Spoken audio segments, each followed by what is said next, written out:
අද දවසේත් අපි ඒ මාස්පතායේ පොය දිනේ මූලික කොටගෙන පවත්වන මේ සීල වැඩසටහනේ. ඉතින් මේ මේ කාල සීමාව වෙන් කරලා තියෙන්නේ සාකච්ඡාමය වැඩසටහනකට. ඉතින් මම ඔබට ආරාධනා කරනවා ඔබේ පැත්තෙන් මේ තියෙන ගැටලු අදහස් ඒවා ඉදිරිපත් කරන්න කියලා. අපි ඊට අනුකූලව සාකච්ඡාව ගොඩනගමු ඉදිරි පැය එකමාර තුරදී. ඔබට තියෙන ඒ ගැටලු ප්‍රශ්න ඉදිරිපත් කරන්න.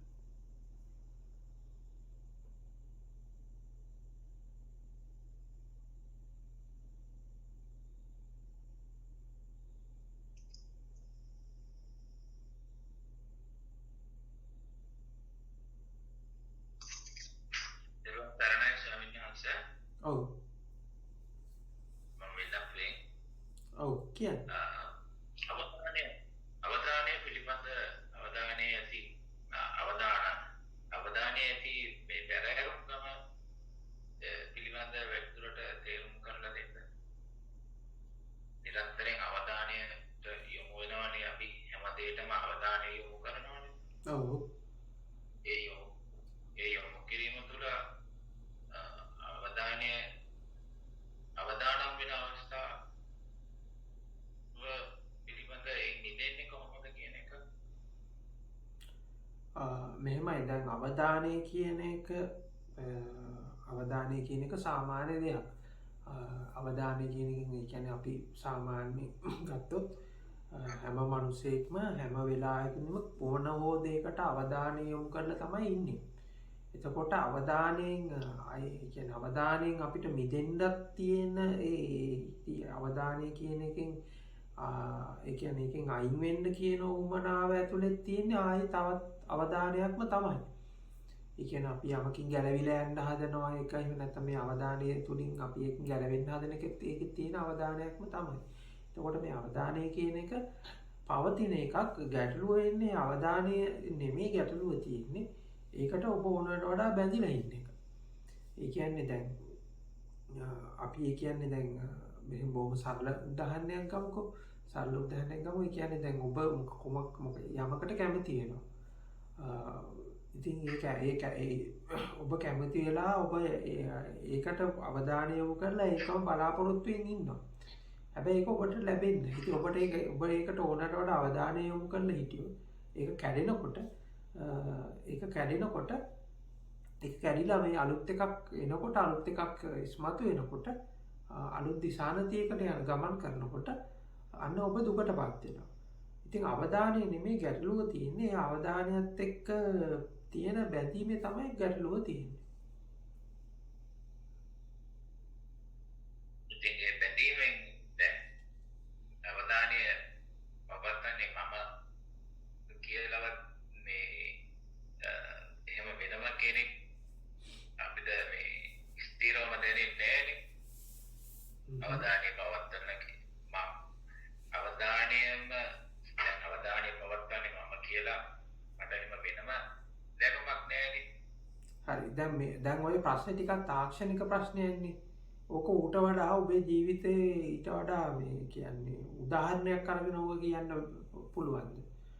ඕක නිකන් තාක්ෂණිකව තෝරගන්නවා වඩා ඕක අපි දැන් ප්‍රායෝගික ජීවිතේ වෙච්ච අත්දැකීමක් හරි එහෙම නැත්නම් ප්‍රායෝගික ජීවිතේ වෙච්ච දෙයක් හරි අරගෙන ඕක කතා කරන්න පුළුවන් නම් මම හිතන්නේ වඩා පහසු වෙයි. ඕක මේ කියන්නේ ගැටලුව මොකක්ද කියන එක තෝරගන්න. අවධානය යොමු වෙන යම් අවස්ථාවල මනසේ ලොක් වීමක් තියෙනවා. ඒ අවස්ථාව තුලම එතකොට මොකක්ද ඒක ගැටලුව? ඒක ගැටලුව. එතකොට මේ සරල සාමාන්‍ය බව නැති. එතකොට සරල සාමාන්‍ය බව කියලා අදහස් කරන්නේ මොකක්ද? අදහස් කරන්නේ අපි දැන් කිසි දෙයක් අපි දැන් කුඩා කාලේ වුණා වගේ කිසි දෙයකට ඇලෙන්නේ ගැලෙන්නේ නැතුව සරලව ඉන්න අවස්ථාව.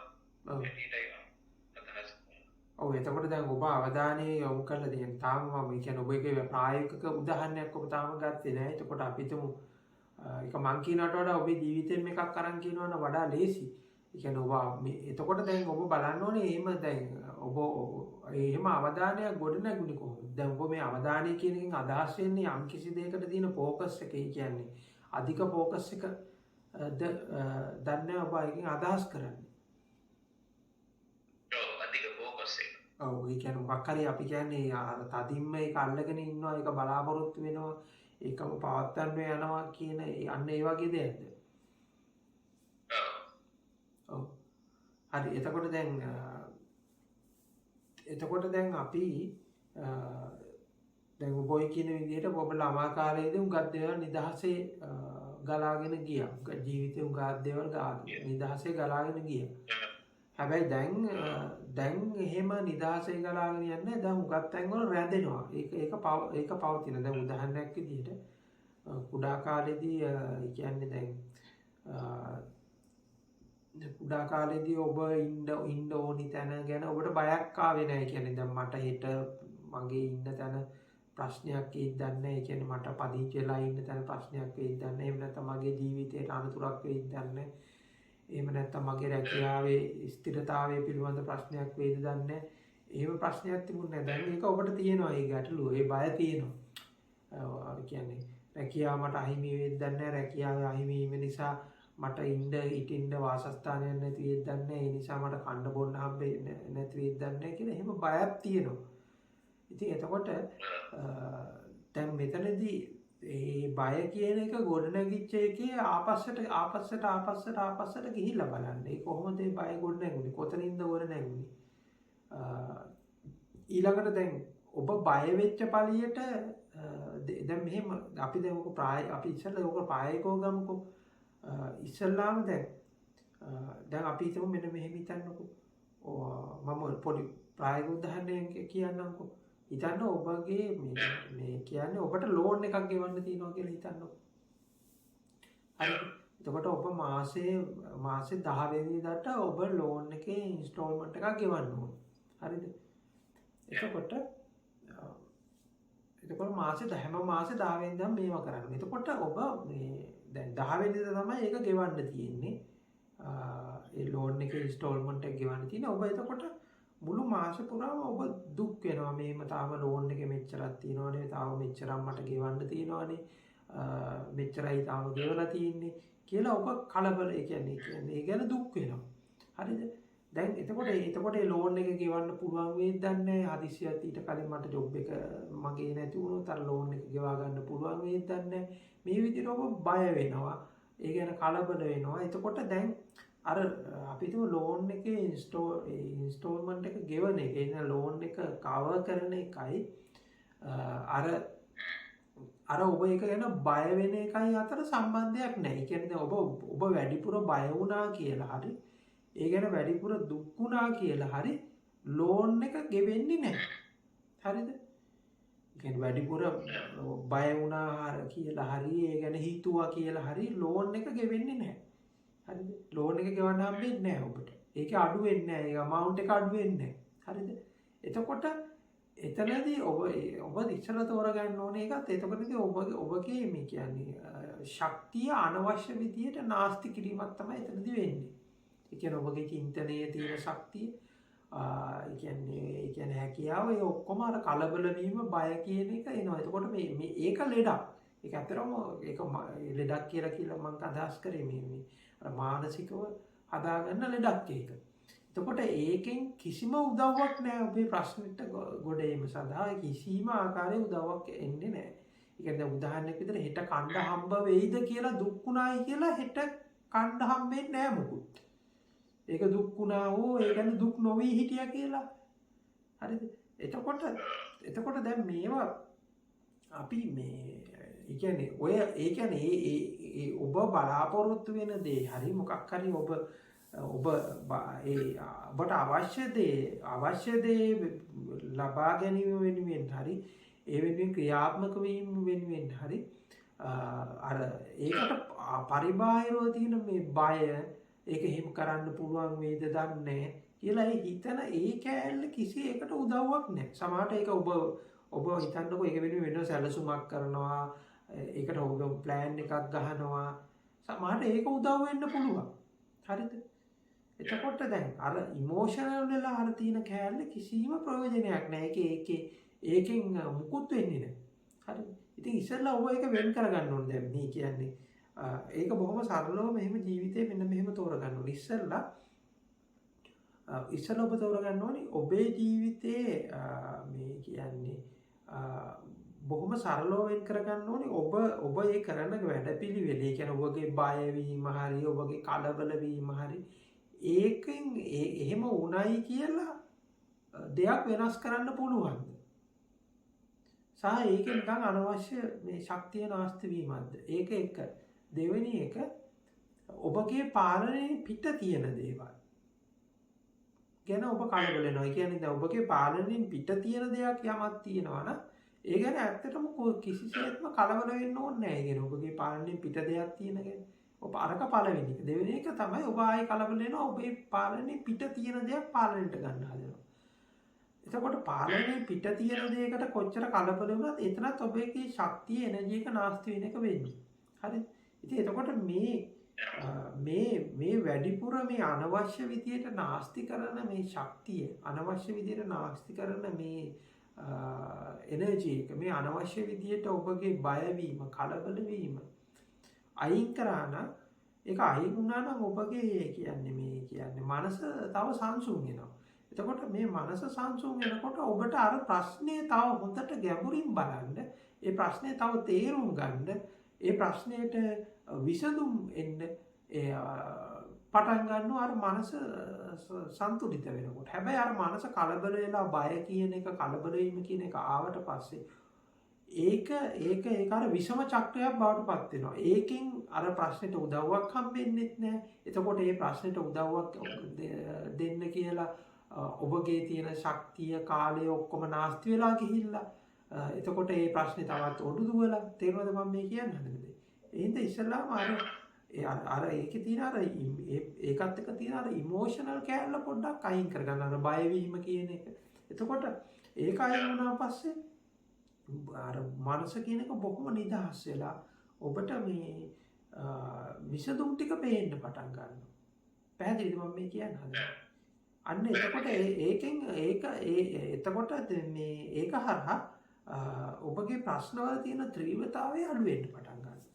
ප්‍රශ්න නැති වෙනව නෙමෙයි. ප්‍රශ්නවල තීව්‍රතාවය අඩු වෙන්න පටන් ගන්නවා.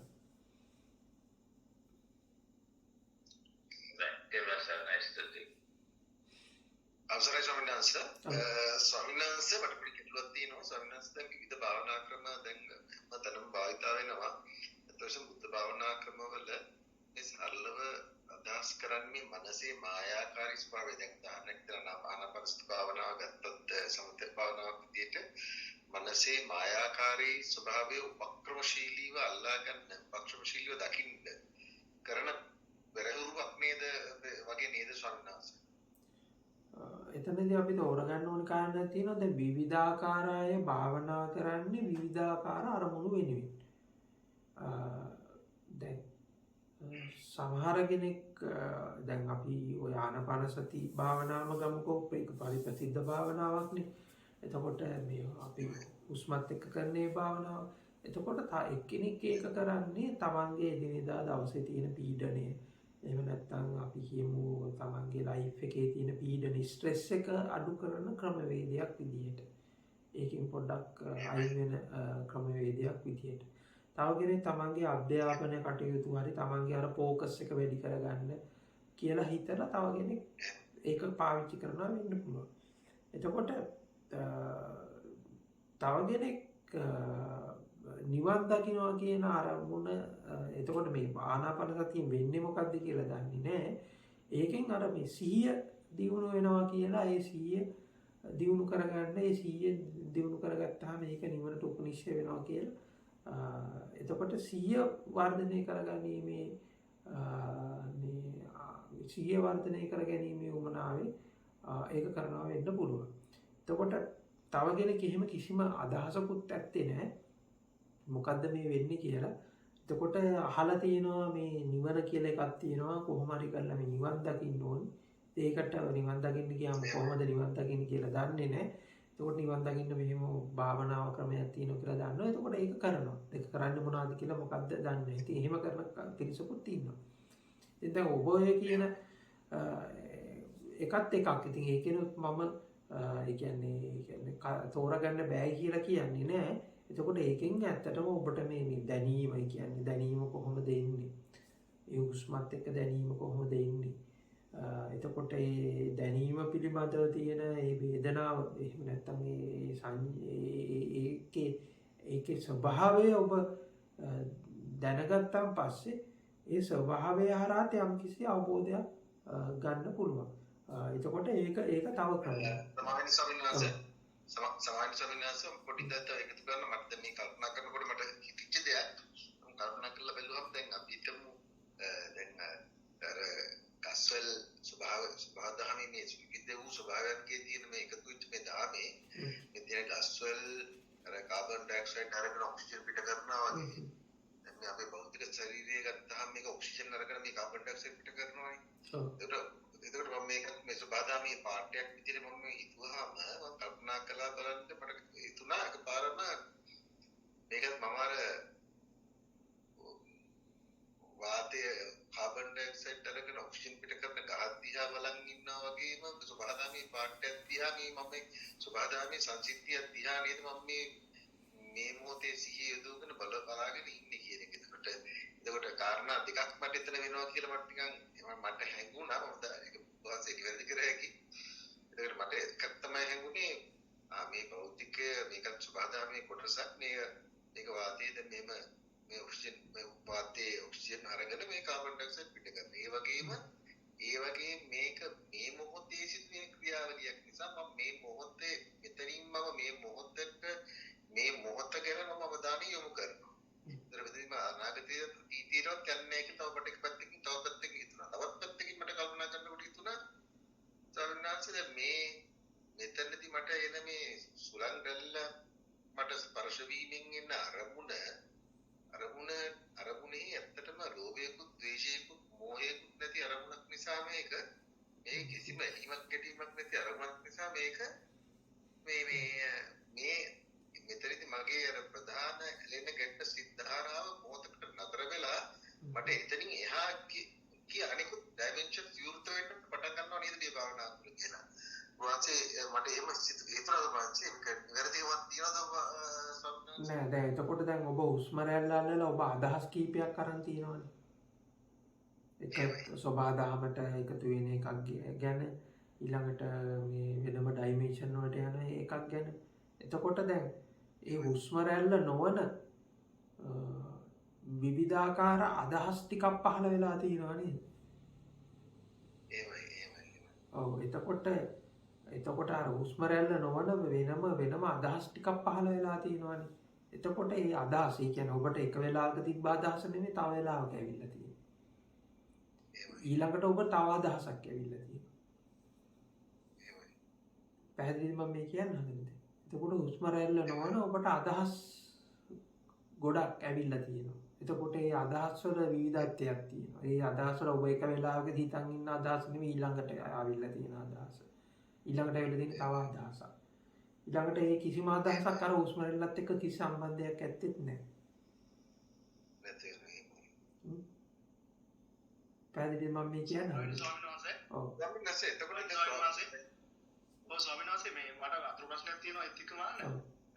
දැන් ස්වාමීන් වහන්සේ මේ මහත්මයා කිව්වන දැන් අර හුස්ම රැල්ලත් සමග මේ මහත්මයා ඇති කරගන්න අර කරුණු කාරණා කිහිපයක් ගැන ඒ ටිකම ස්වාමීන් වහන්සේ මේ මහත්මයාගේ මේ මහත්මයා විසින්ම හදාගන්න මානසික රාමුව විදිහට අපිට හඳුනන්න පුළුවන් දෙයක්. නෑ දැන් ඒක අපි උපමාවකට ගත්තේ ඒක හැමගෙනාම තම තමන්ගේ මේකට ගන්න.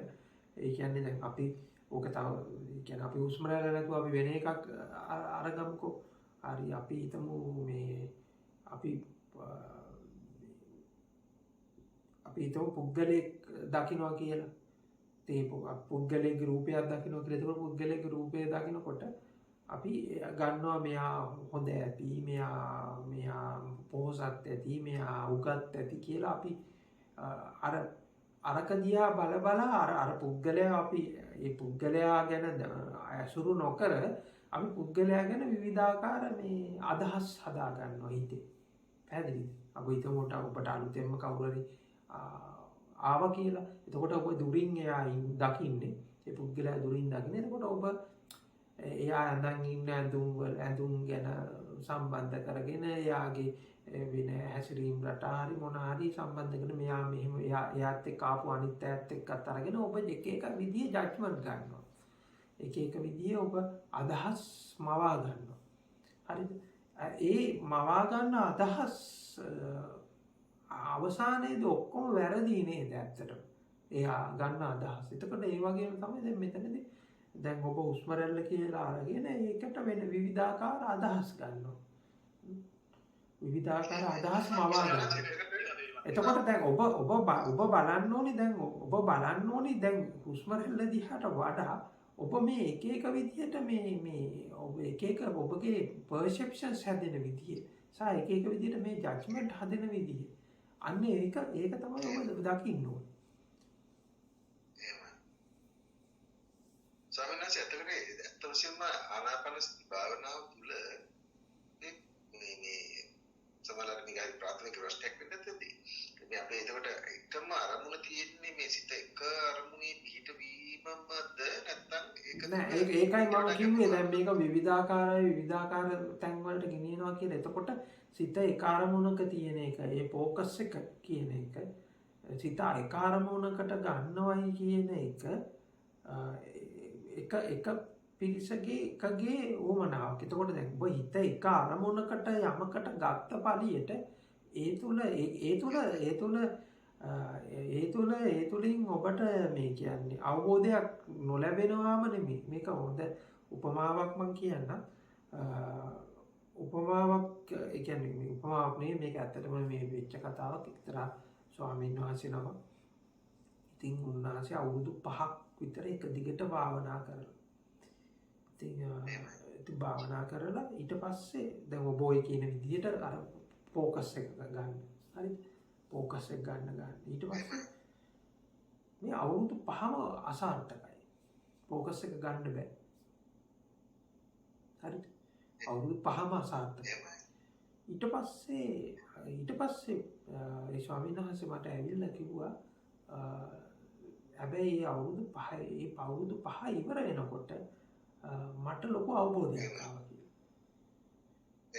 ඊට පස්සේ මොකක්ද අවබෝධය කියලා. මම මගේ නොහැකියාව තෝරගත්තා කියලා කිව්වා.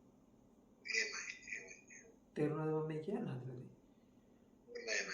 මම මගේ නොහැකියාව තෝරගත්තා කියලා කිව්වා. ඒ කියන්නේ මේ මනස කියන එක එහෙම ફોකස් වෙලා තියෙන්නේ නැති බව එයා තෝරගත්තා කියලා. පැහැදිලිද මම මේ කියන්නේ? එතකොට දැන් අපි ඒකෙන් ලර්නින් එකක් එන්නේ නැහැ. ඒකෙන් අවබෝධයක් එන්නේම නැහැ කියලා කියන්න බෑ. ඒ කෙනෙකුට ඒකට අවබෝධයක් එන්නත් පුළුවන්. හැබැයි තව කෙනෙක් ඒක ඇතුලේ හිර වෙන්න පුළුවන්.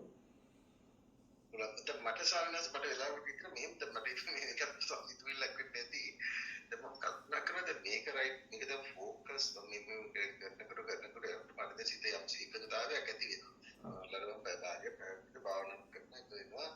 ඒකතරක් ඇතිවෙන්නේ මම කල්පනා කරනකොට මේ ફોකස් කර මොකක්ද කරන්නේ ඒකට. ඔව්. ඒක තව පැත්තක් ඔබට පෙන්වන්න දෙන්න. දැන් ඔබ භාවනා කරන්නේ මොකක් හරි ප්‍රශ්නයකට උත්තරයක් විදිහටනේ. නෑ ඇත්තටම ප්‍රශ්නයකට උත්තරයක් නෙමෙයි සම්. නෑ එහෙනම් ඇයි භාවනා කරන්නේ? ඒතකොට දැන් භාවනා කරන්න ඔබට අරමුණක් තියෙනවනේ. ඇයි භාවනා කරන්නේ? භාවනා කරන සංඥාස් දැන් මේ මට ඒක මම ඉස්සෙල්ලා පුලින් අර කාරණා තුන කිව්වම ඇත්තට මේ භාවනා කරන්න බෑ. එතකොට මට ඇත්තට මේ සිත වඩා වේගෙන් විසිර යන නිසා මට මේ අදාළ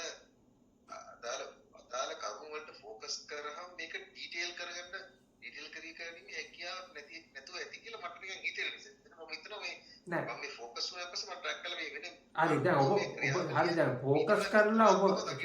ફોકස් කරලා ඔබ ඒක බලන්න යන්නේ මොකක් හරි විසඳුමක්නේ. තාම ඔබ විසඳුම ගැන තාම ඔබ ප්‍රශ්නේ ඔබ තේරුම් ගත්තද ඔබේ? දැන් ඒ කියන්නේ දැන් භාවනා කිරීම කියන එක විසඳුමනේ. හරිද? එතකොට මොකද්ද ප්‍රශ්නේ? ප්‍රශ්නේ ඇත්ත වශයෙන්ම ස්වාමීන් වහන්සේ ප්‍රශ්නේ තියෙන්නේ ඇත්තටම අපේ මේ හිතට එන ඇලෙන ගැටෙන මේ හැමතිස්සෙම දැවෙන ස්වභාවයනේ. හරි. ස්වභාවයේ කොහොමද මිදෙන්නේ? හරි හොඳයි. එතකොට තැවෙන ස්වභාවයනේ ප්‍රශ්නේ.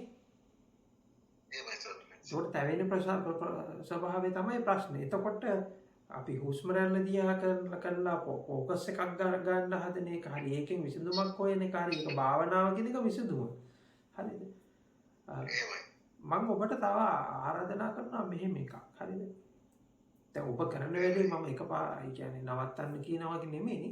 ඔබ ඉස්සෙල්ලා ඔබගේ ප්‍රශ්නේ තෝරගෙන ඉන්න හරියට. ඒ කියන්නේ තැවෙන ස්වභාවය කියන්නේ මොකක්ද කියලා තෝරගෙන ඉන්න. ඒ කියන්නේ දැන් මෙන්න මෙහෙම මම මෙන්න මෙහෙම ඔබට කියන්නම්කෝ උදාහරණයක්. හරිද? දැන් හිතන්න මෙන්න මේ උපමාවකින් අපේ කතාව පැහැදිලි කරගමුකෝ. මේ පුංචි උපමාවකින්. හරිද?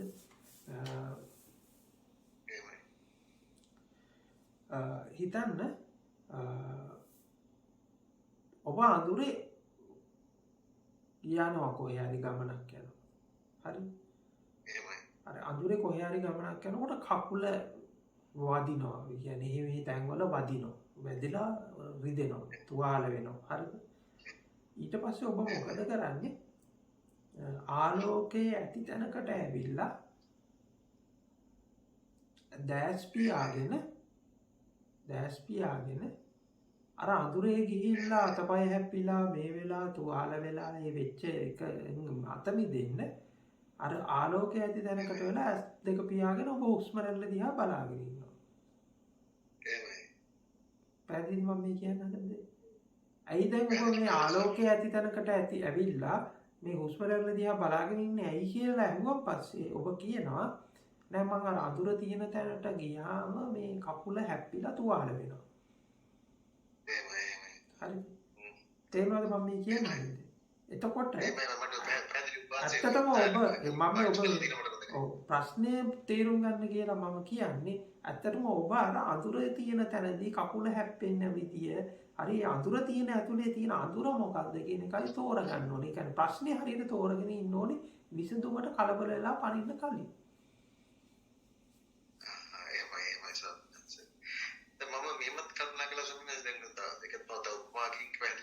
සමහරවිට අපි හිතමු අඳුරු වෙලාවක දැන් අපි යම්සේක අපිට හොරෙක් හරි බයින හොරෙක්ගේ සද්දයක් කරනවා එනකොට අපි ඉස්සෙල්ලා ටෝච් එක කරගෙන ටෝච් එක ඉස්සෙල්ලාම අපි සුසර කරන්න ඕනේ ફોකස් කරන්න ඕනේ ફોකස් කරලා තමයි අපි මේක බලන්න ගන්න මේක විමර්ශනය කරන්න ගන්න යාට එම් කළා දැන් මල්ලි તો මගේ ටෝච් එක මම ફોකස් කළා නැත්තම් කොච්චර වැළුවත් මට මේක ඇත්ත මට මේ ශබ්දය නෑ මම ඔබ කරන්න කියන එක මම එපා කියනවා නෙමෙයි. හැබැයි ඉස්සෙල්ලා බලන්න මොකද්ද ඇත්තටම ප්‍රශ්නේ කියලා. ඒ කියන්නේ ඊට ඌට වඩා මෙහා ගිය සරල විසඳුම් වලින් බලන්න පුළුවන්. දැන් උදාහරණයක් විදිහට ඔබට අපි අර කියන්නේ ඔබට කොල කෑල්ලක් අරගෙන මොකද්ද මට තියෙන ප්‍රශ්න ටික. ඇයි මේ ප්‍රශ්න ටික මොනවාද ඒකට ඇත්තට මේ ප්‍රශ්නේ තියෙන මොනවාද හේතු කියලා ඔබට කොල කෑල්ලක් ලියලා බලලා සමහරට ලියලා සමහර පැය භාගයක් විතර අර ප්‍රශ්න ටික තවත් තේරුම් ගන්න පුළුවන්. ඊටත් වඩා එහෙමත් කළා දවසක් කරගෙන ඉන්නේ පොලයක් කරගෙන මුද්දේ ඉඳලා නැගිට විතර රෑ එක මොනවද ඇත්තටම මට දැන් දැවෙන්න ආරු ප්‍රශ්න කියලා එක දිගට ලිව්ව ඔක්කොම ඉස්සෙල්ලා. ලියලා මම කරුණා කරා ඇත්තටම මොනවද ඇත්තටම මම එකක් ගන්න මේ මොන විදිය මොඩල් වල ප්‍රශ්න මේ තියෙන්නේ කියලා. ඔව්. එතකොට ගත්තාම ඇත්තටම මේක මට මේක ඇත්තටම ප්‍රායෝගිකව පොඩි පරිශ්‍රණාත්මකව කරන්න තමයි. ඔව් තවත් එතනින් එහාට ගිහලා බලන්න දැන් ඔබ යමකට තැවෙනකොටම ඔබ එහා පැත්තේ ඉන්න කෙනා hina වෙවි ඉන්නවා. hina වෙනවා සර්.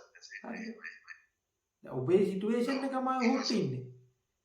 හරි. එතකොට ඔබ තැවි ඉන්න ඔහු hina වෙවි ඉන්නවා. නැත්තම් හිතන්නකෝ ඔබ එකම ගෙදර ඉන්නේ කියලා. එකම ගෙදර කන්නේත් එකම කෑම බීම කන්නේත් මේ ඉන්නෙත් එකම ගෙදර එකම එන්වයරන්මන්ට් එක.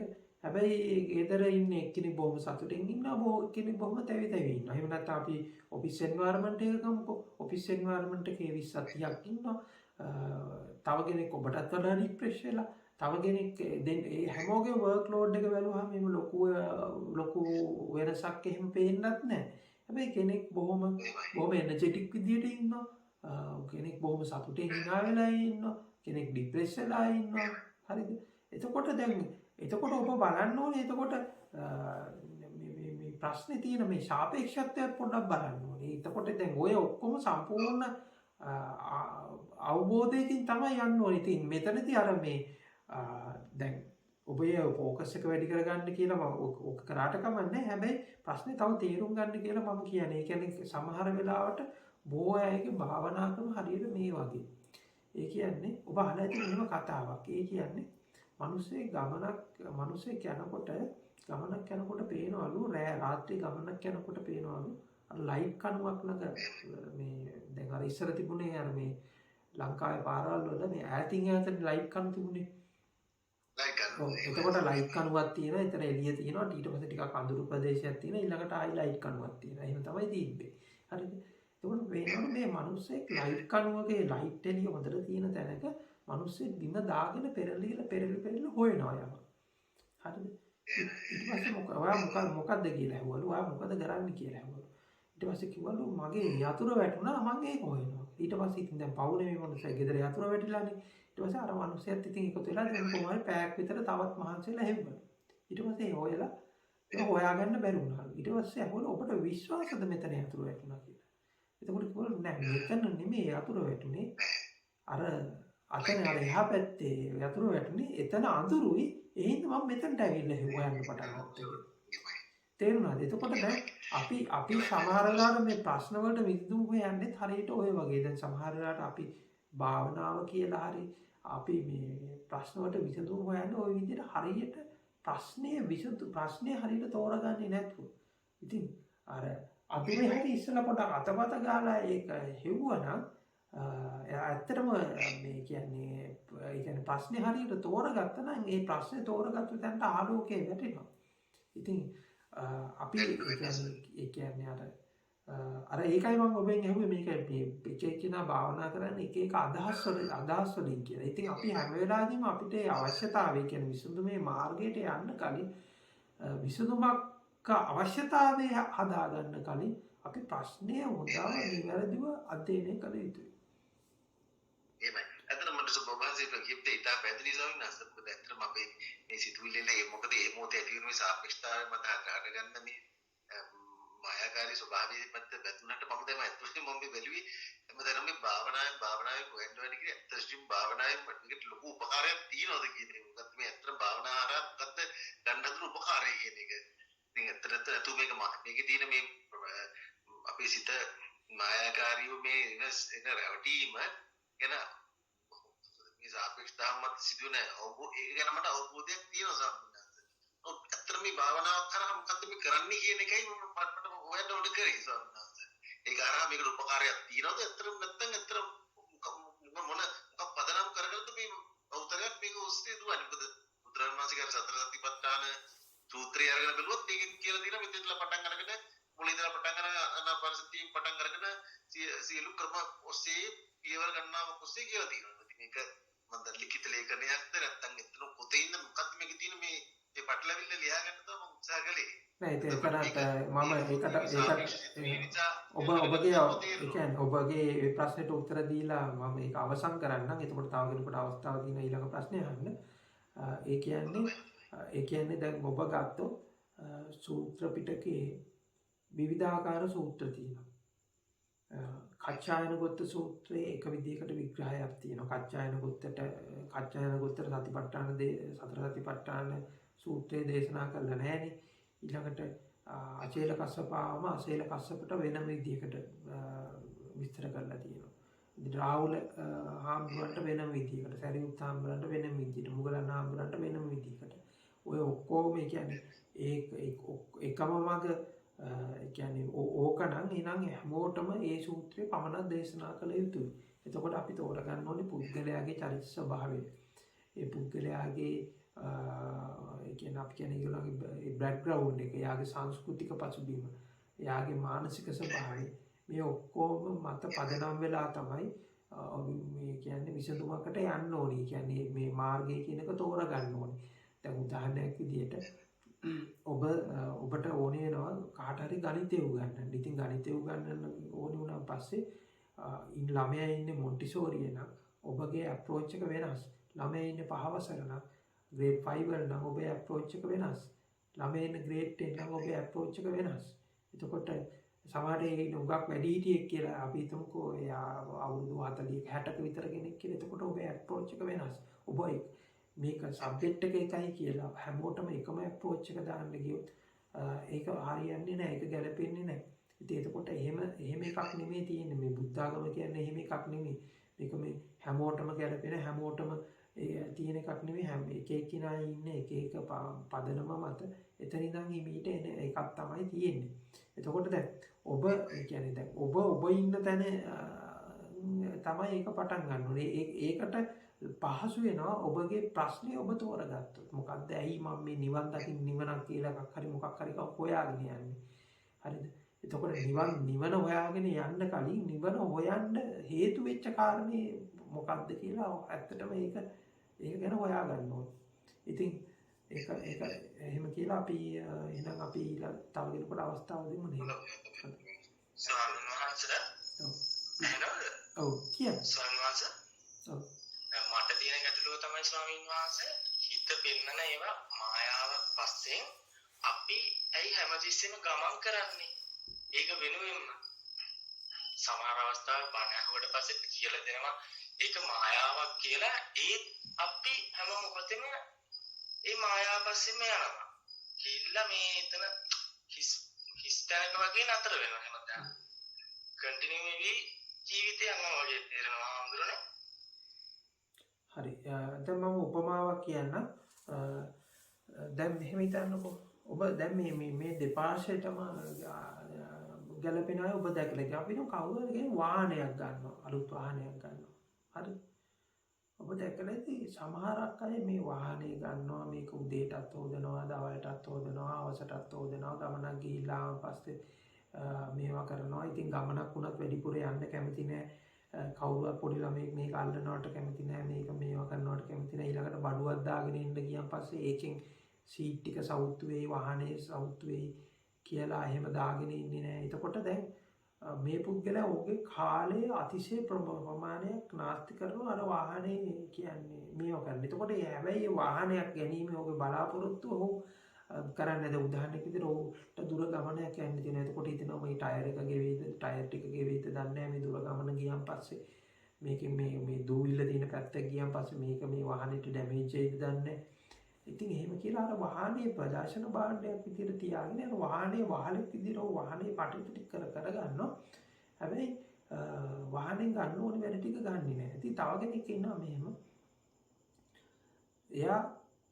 එයා කරන වැඩේ එයා වාහනේ ගන්න ඕන ටික ඔක්කොම වැඩ ටික ගන්න. එයා වාහනේ අරගෙන අපි ගෙදරට මොන හරි මේ මොනවාද ගෙදර මොන හරි බඩු ටිකක් ගේන්න ඕන නම් ගිහිල්ලා වාහනේ දාගෙන එනවා.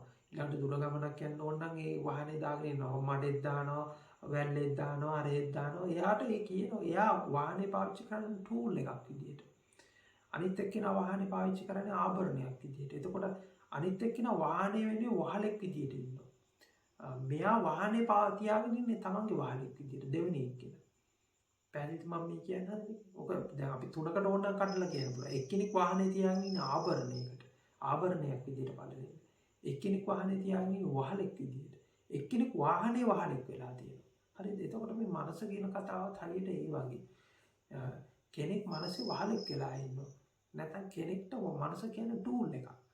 මඩෙත් දාන්න පුළුවන් ඕන තැනක දාන්න පුළුවන්. ඒ අවශ්‍ය විදියට තමන්ගේ අවශ්‍යතාව ටික ඉෂ්ට කරගන්න පාවිච්චි කරන ටූල් එකක් විතරයි කෙනෙකුට මනස කියලා කියන්නේ. තව කෙනෙක් වෙලා තියෙන්නේ මනස කියන එකේ වහලෙක් වෙලා තියෙනවා. ටූල් එකේ වහලෙක් වෙලා තියෙනවා. ඉතින් ඔබ හොඳට මතක තියාගන්න ඕනේ කාරණයක් තමයි මනස කියන්නේ ඔබ සේවය කරන්න ඕනේ ස්වාමියා නෙමෙයි. මනස කියන්නේ ඔබේ වහල. ඒක හොඳට මතක තියාගන්න. මනස කියන්නේ ඔබ සේවය කරන්න ඕනේ ඔබේ ස්වාමියා නෙමෙයි. මනස කියන්නේ ඔබ පාවිච්චි කරන්න ඕනේ. ඒ පාවිච්චි කළ හැකි ඒ කියන්නේ පාවිච්චි කරන්න ඕනේ වහලෙ. ඒ කියන්නේ ඔබට අනුකූලව පාවිච්චි කරන්න ඕනේ වහලෙ. ඉතින් ඒකට ප්‍රධාන දේ වෙන්න ඕනේ. ඒ කියන්නේ ඔබ ටූල් එක ගැන දන්නේ නැත්තම් අපි කතාවට කියන වඳුරට දැලිපියා වුණා වගේ කියලා. ඉතින් අර වඳුරට දැලිපියා වුණා වගේ කියලා අපි කතාවට කියන්නේ වඳුරෙක්ට දැලිපියා දුන්නා පස්සේ ඌ දන්නේ ඒ ටූල් එක පාවිච්චි කරන්න. ඒ ටූල් එක පාවිච්චි කරන්න දන්නේ නැති හින්දා ඌගේ ඇඟ පුරාම කපා ගන්නවා. කපාගෙන ඌ මහ ලොකු හානියක් කරනවා. සමහර වටේ ඉන්න අය කපලා මහ හානියක් කරන්න පුළුවන්. හැබැයි ඌ ටූල් එක දන්නවා නම් ඒක ටූල් එක පාවිච්චි කරන්න දන්නවා නම් හරිද? ඌ ඒක ට්‍රේන් කරොත් ඒකට ඒක ඌට ඒ කියන්නේ ටූල් එක පැහැදිලි කරගන්න. දැන් මිනිස්සෙක්ට උනත් ඉස්සල්ලාම පොඩි ළමයෙකුට දැලිපියක් දුන්නොත් කපා ගන්නවනේ. හැබැයි දැලිපිය ගැන අවබෝධයක් ආවට පස්සේ ඒ දැලිපිය මේතර කැපෙන්නේ මෙහෙමයි, මේක මේ වහලා තිබුණාන් පස්සේ කැපෙන්නේ නැහැ. මෙහෙම ඇරියන් පස්සේ මේ කැපෙනවා. ඊළඟට මේකයි මෙහෙමයි කපන ක්‍රමේ. ඒ ටික ඔක්කොම දැනගත්තන් පස්සේ ඒ දැලිපිය ඉතා ප්‍රයෝජනවත් උපකරණයක්. නොදන්නකම් ඒක මහා භයානක ආයුධයක්. නොදන්න කාලෙ නිකන් අතපය කපාගෙන මේවා කරන භයානක ආයුධයක්. ඉතින් ඒ වගේ ඔබ මේ මනස කියන එකේ අපි මේක වැඩ කරන ටෙක්නික්ස් ටික මේක කොහොමද මේ කතාව මේක කොහොමද වෙන්නේ. ඉතින් ඒක තමයි අපි මේ සාකච්ඡාවලින් හැම එකකම කරන්නේ. දැන් මේ කියන එක එහෙම එකක්. ඉතින් ඒක හරහා අපි මේක ගැන අපි අවබෝධයක් ලබා ගන්නවා. මේ ටූල් එක ගැන අපි හොඳට දැනගන්නවා. එතකොට ටූල් එක ගැන අපි දැනගත්තාන් පස්සේ අපි මේ ටූල් එක හරියට අපි පාවිච්චි කරන්න දන්නවා. හරිද? එතකොට ටූල් එකෙන් එතකොට අපි අතපය කපා ගන්නෑ, මූණ කපා ගන්නෑ. දැන් මේ මනස කියන ටූල් එක පාවිච්චි කරගන්න බැරුව ඔබම කපා ගන්නවා. ඒ කපාගෙන තමයි අඬලා දොඩලා දුක් වෙන්නේ. ඇයි මේක හරියට ඔබ මේ ටූල් එක පාවිච්චි කරන විදිහ දන්නේ නැහැ. පැහැදිලිද? ඉතින් එතකොට මේ ටූල් එක ගැන දැනගන්න මේක අවබෝධ කරගන්න ඒක ඔබේ වාහනයක් විදියට පාවිච්චි කරන්න පුළුවන් සහ ඔබට ඕන විදියට හසුරව ගන්න පුළුවන් සහ ඒක අවශ්‍ය විදියට නිවැරදි ආකාරයකට මේ ටූල් එක භාවිතා කරන්න පුළුවන් නිවැරදි දෙයකට. ඔව් හඳුනන අපි සමහරවිට නොදැනුවත්වම වහලෙක් වෙනෝනේ. මනස ගැන හිතන්න ගිහිල්ලම නොදැනුවත්වම අපිට පස්සේ තමයි තේරෙන්නේ අපි ආපහු ඒක පස්සේ යම වහල් භාවයට වගේ ගිහිල්ලානේ හඳුනන්නේ. ඔව්. ඒකට ඉතින් මෙහෙමයි දැන් ඕක අපි තමයි අපි කියන්නේ කුසලයේ වඩනවා කියලා. කුසලයේ වඩනවා කියලා කියන්නේ අපි කුසලයේ කියන්නේ හැකියාව සහ දක්ෂතාවය වැඩි විදිහට කර ගැනීම. එතකොට කුසලයේ කියන්නේ මේ පින් නෙමෙයි. හුඟක් අය හිතන් ඉන්න මේ කුසලයේ කියන්නේ පින් කියලා. මේ කුසලයේ කියන්නේ පින් නෙමෙයි. කුසලයේ කියන්නේ කුසලතාවයේ දක්ෂතාවයේ හැකියාව. එතකොට මේ කුසල් වර්ධනය කර ගන්නවා කියන්නේ කුසල් රැස් කරගන්නවා කියන්නේ ඔන්න ඕකට. ඒ කියන්නේ අපි මේ මනස ගැන, ඒ කියන්නේ මනස කියන ටූල් එක ගැන අපි ක්‍රමානුකූලව දියුණු කරගන්නවා. ඒක ගැන තියෙන අදහස වැඩි කරගන්නවා. ඒක ගැන තියෙන අවබෝධය වැඩි දියුණු කරගන්නවා. ඉතින් ඒක තමයි අපි කුසල්, ඒ කියන්නේ අප්‍රමාදීව කුසල් වඩන්න කියලා කියන්නේ ඒකයි. එතකොට මෙතනදී මේ ඒ කුසල් වඩනවා කියලා කියන්නේ මේ පින් නෙමෙයි, මේ මනස ගැන තියෙන අධ්‍යයනය, මනස ගැන තියෙන දැනීම, මනස ගැන තියෙන අවබෝධය ක්‍රමානුකූලව වැඩි කරගන්න. ඒ කියන්නේ දැන් මේකේ ඉන්නේ ඔබ නොදැනුවත් තැනකින් තමයි ඔබ පටන් ගන්න. එතකොට දැන් මේ වගේ අපි මේ සාකච්ඡා හරහා ඒකට ඔබට අත්උදව්වක් වෙනවා. ඒ කුසලතාවය වර්ධනය කරගන්න. ඉතින් එතකොට ඒ කුසලතාවය අඩු නම් ඒ අඩු වෙන ප්‍රමාණයට ඔබ මනසට අහු වෙනවා. කුසලතාවය වැඩි වෙන්න කුසලතාවය වැඩි වෙන්න ඔබ ඒ කියන්නේ මනස වහලෙක් වෙනවා වගේම මනස ටූල් එකක් විදිහට පාවිච්චි කරන්න පුළුවන්. එතකොට මනස ගැන ඔබ full සම්පූර්ණ awareness එකේ ඉන්නේ. පැහැදිලිද? ඉතින් එතකොට කුසලතාවය ඉතින් වැඩි කරගන්න ඕනේ. ඉතින් කුසලතාවය වර්ධනය කරගන්න ඕනේ. ඉතින් කුසලතාවය වර්ධනය කරගැනීමේ ප්‍රධානම අවිය තමයි සාකච්ඡාව. ඒක දේශනයට වඩා සාකච්ඡාව. දේශනයේදී ඔබ ගන්න ඒකේ මම කියන්නේ සම්පූර්ණයෙන් මේකෙන් ඒ කියන්නේ මේ අදහසකින් නැහැ කියන එක නෙමෙයි මම ගන්න කියන්නේ. දේශනෙන් ඔබ සමහර වෙලට ඔබ බ්‍රේන් වොෂන් එක විතරයි වෙන්නේ. ඒ කියන්නේ තව රාමුවකට කොටු වෙන එක විතරක් වෙන්න පුළුවන් වෙන්නේ. හැබැයි මේක හරියට මේක ඔබ තෝරගත්ත ඒ තෝරගනීම හොඳට මතක තියාගන්න ඕන එකක් තමයි ඒ තෝරගනීති දේශකෙක් හරි ඔබගේ කල්යාණ මිත්‍රයා හරි ඔබ මේ සාකච්ඡාවේ වශයෙන් කියන කෙනාගේ අදහස ඒක අදහසත් වැදගත් වෙනවා. ඔබ කලින් හිතපු විදියට වඩා වෙනස් ආකාරයකට හිතන්නේ. හැබැයි ඊළඟට මේ ටූල් එක තියෙන ඔබ ළඟනේ. හරිද? ඒ ටූල් එක ඔබ ළඟ තියෙන නිසා ඔබත් ඒ ගැන ඔයා වෙලා ඉන්න ඕනේ. ඒ ගැන දැනගෙන ඉන්න ඕනේ. අර තව කෙනෙක්ගේ අත්දැකීමක් ඔබේ අත්දැකීමක් වෙන්නේ නැහැ කවදාවත්. තව කෙනෙක්ගේ අවබෝධයක් කවදාවත් ඔබේ අවබෝධයක් වෙන්නේ නැහැ. තව කෙනෙක්ගේ ප්‍රඥාව කවදාවත් ඔබේ ප්‍රඥාවක් වෙන්නේ නැහැ. ඒ හින්දා ඔබේ ඒ ප්‍රඥාව ගැන ඔබට අහන්න පුළුවන්, කතා කරන්න පුළුවන්. ඒක ඔබට ඒකට උදව්වක් වෙනවා. තව කෙනෙක්ගේ ප්‍රඥාව හරි අවබෝධය හරි ගැන සාකච්ඡා කරනකොට ඔබට උදව්වක් වෙනවා. හැබැයි ඒක ඔබට අත්දැකීමක් වෙන්නේ නැහැ. ඒක ඔබගේ ප්‍රත්‍යක්ෂයක් වෙන්නේ නැහැ. ප්‍රත්‍යක්ෂයක් වෙන්න නම් ඒක ඔබේ පැත්තෙන් අනිත් පැත්තට ඒක බලන්න ඕනේ. මොකද්ද මේ කියන කතාව? ඇයි එහෙම වෙන්නේ කියලා බලන්න ඕනේ. ඔව් හාමුදුරුවෝ එතකොට මේ දැන් මම අර අනිත් දහම් මේවත් අහලා හාමුදුරුවන්ට අපි මුලදී මම කරන වැඩ පිළිබඳව ඒක සිහියෙන් හිටියද දන්නේ කොහොමද මේ වැඩේ පිළිබඳව දැනුවත් වෙලා දිගටම හිටියා. හැබැයි ඒක ටික කාලයක් කරා ඊට පස්සේ කුමාරි ඒක මට නොදැනුවත්ම මේක නැති වුණා. පොඩ්ඩ මේ මුල් අවස්ථාවේදී ක්‍රමානුකූලව උච්ච වගේ දැනුණා. ඊට පස්සේ ක්‍රමානුකූලව බැසගෙන වගේ යනවා. අර හොඳ චිත්ත ඒකාග්‍රතාවයක් දැනෙන මොන වැඩේ පිළිබඳව හොඳ දැනුවත්භාවයක් තිබ්බ මට. දැන් කරන්නේ වැඩේ පිළිබඳ දැනුවත්භාවයම විතරක් නෙමෙයි මෙතනදී. වැඩේ පිළිබඳ දැනුවත්භාවය බෝම්බ හදන කෙනෙකුටත් තියෙනවනේ.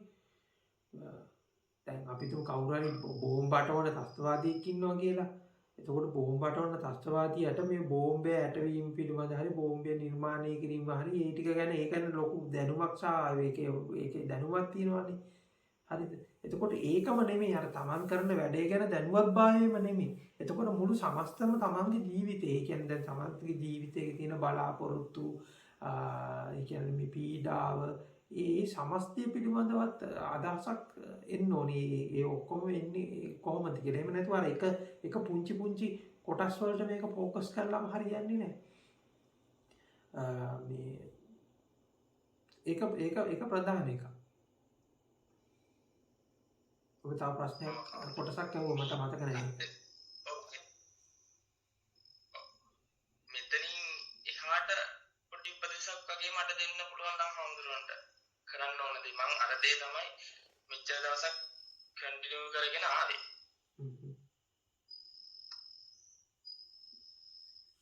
ඇත්තටම දැන් මෙතනින් එහා දෙයක් බලාපොරොත්තු වෙන එක තමයි ප්‍රශ්නේ.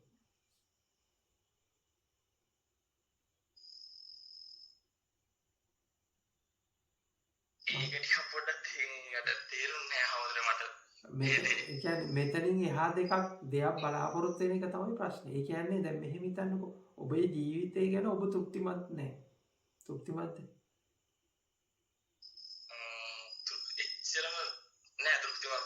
තෘප්තිමත් නැහැ. එතකොට ඔබ හිතනවා වෙනස් දෙයක්, මීට වඩා වෙනස් දෙයක් ඔබ හැම වෙලාවෙම බලාපොරොත්තු වෙනවනේ.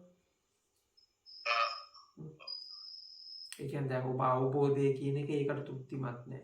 ඊළඟට ඔබ දැන්ට ඉන්න ඔබගේ ජීවිත මට්ටම හරි මොනාරි හැම පැත්තෙම ඔබ තෘප්තිමත් නැහැ. එතකොට ඒ තෘප්තිමත් නැතුව ඔබ වෙන දෙයක් බලාපොරොත්තුෙන් ඒකට සාපේක්ෂ කර ඒ කියන්නේ ඔබගේ සිහිනේ ඔබ ෆැන්ටසි ඇතුලේ තියෙන දෙයට සාපේක්ෂ කර ඒකට සාපේක්ෂ කර දැන් ඉන්න ස්වභාවය ඔබ මැන තමයි ඒක මැන ඉතින් දුක් විඳින්න ඉන්නවා.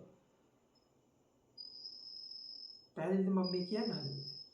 එතකොට ප්‍රශ්නේ තියෙන්නේ ඔබගේ ෆැන්ටසිය සහ ඒ ෆැන්ටසියත් ඒ කියන්නේ ඔබගේ ෆැන්ටසිය ඔබ මවාගෙන ඉන්නේ සුන්දර ස්වභාවය මොකක් හරි. ඒ සුන්දර ස්වභාවයත් එක්ක තියෙන මැනීමේ තමයි ප්‍රශ්නේ තියෙන්නේ.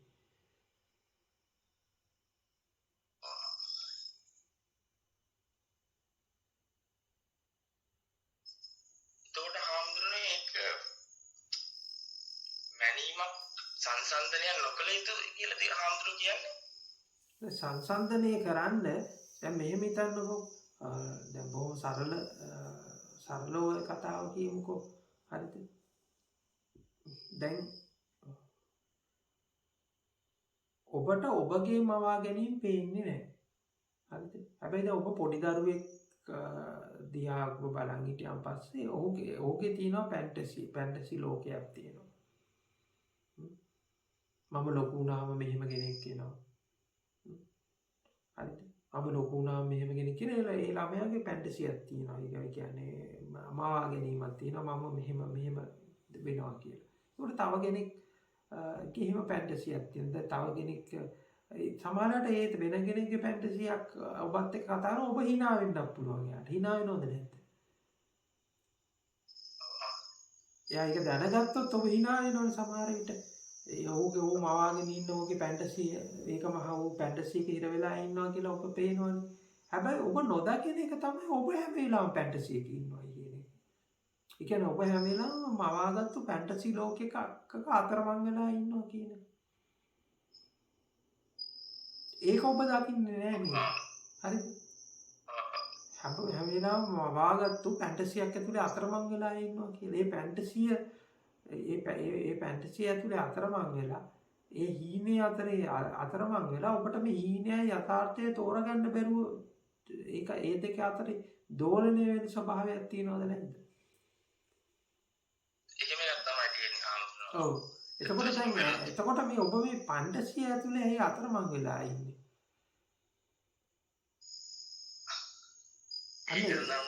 කල්පනා කරලා බලන්න. එතකොට දැන් මෙහෙමයි වෙලා තියෙන මෙහෙම ඔබ පැන්ටසිය කියලා දකින්නේ නැහැ. ඒකයි. මෙහෙම පැන්ටසි වල වැරද්දක් නැහැ. පැන්ටසිය කියන්නේ ඔබ හරියට අපි ඔකට කියන්නේ මනෝ ගහනවා කියලානේ. මනෝලෝකයක් කියලා. ඒ කියන්නේ දැන් ඔබ ඉඳලා හිටලා ගිහිල්ලා ෆිල්ම් එකක් බලුවාම ෆිල්ම් එකක් බලනකොට අපි යනවා පැන්ටසි ලෝකයකට. නේද? ඒක වින්දනයක්. හරිද? දැන් ඔබ හිතන ඔබ ෆිල්ම් එකක් බලනවා ඒක මහා පැන්ටසි ලෝකයක් තියෙනවා. හරිද? හරි. ඊට පස්සේ ෆිල්ම් එකේ මේ ෆිල්ම් එක බලලා ඒ දැක්ක ෆැන්ටසි ලෝකේ ඔබ එළියට බහැලා ඒ ලෝකෙ හිව්වොත් ඔබට හම් වෙනවද? නෑ ආම්තුනා. හරි. තේරෙනවද මම මේ කියන එක? එතකොට මේ මනස කියන එකත් ඒ වගේ. මේ මනස කියන්නේ ඔබ ලස්සන ෆැන්ටසි ලෝකයක් මවලා බලනවා ඒක. මේක මෙහෙමයි කියලා මවලා බලනවා. මවලා බලනවද නැද්ද අර ෆිල්ම් එකක් බලනවා වගේ?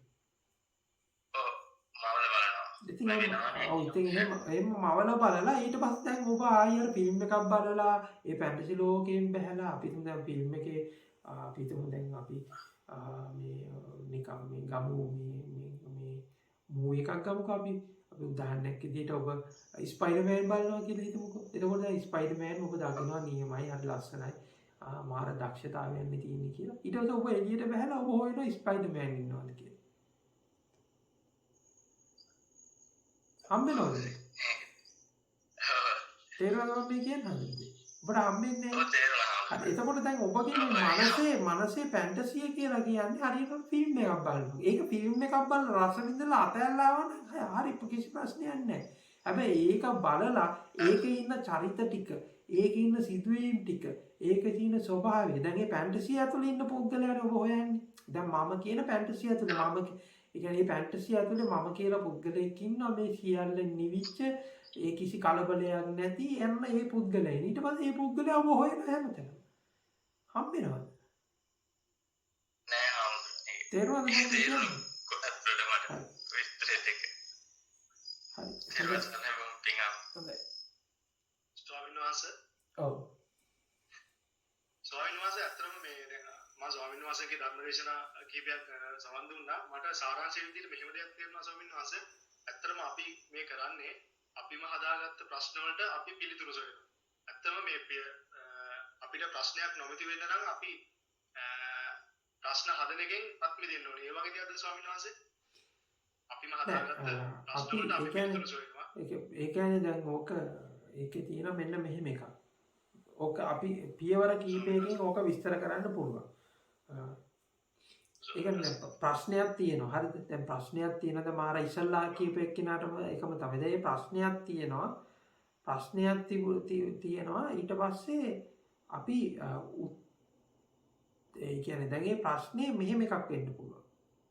පළවෙනි එක තමයි මේ ප්‍රශ්නේ ඔබේ ප්‍රශ්නයක් නොවෙන්න පුළුවන්. හරිද?